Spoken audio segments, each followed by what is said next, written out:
threw that on the ground. So we got all-purpose cleaner. We got some nasty stuff where your arm sits. I'm just gonna spray this right on there. Turn it to spray first would help.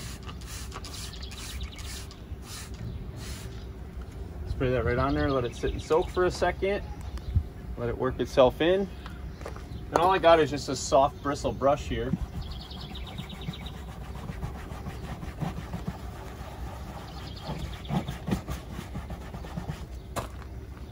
Pretty nasty right there.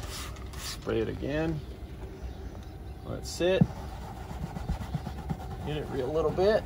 And I'm not scrubbing crazy hard on this because I don't want to scratch that panel up, but if you can see this, it's pretty impressive here in person. I'm just gonna spray it one more time, soak it down real good, get that whole panel.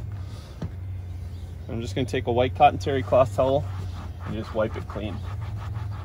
This stuff is unreal. Now that was probably a year's worth of grunge and grime from the guy's elbow and arm sitting on there. This is in a dump truck, one of our local guys.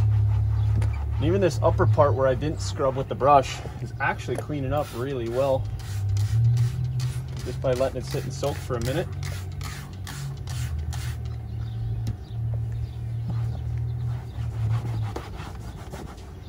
And this stuff works awesome. I'm super happy with this.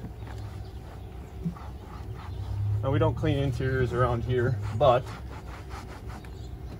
when you see an opportunity like this to do a quick how-to video, you take it, right? So there we have it, nice and back and clean. Now what I would do to finish this up is I would use the tire dressing as a rubber and vinyl to dress this up, or you just leave it the nice clean fresh look. Looks like a brand new panel again. So once again, all that was the Time2Shine all-purpose cleaner.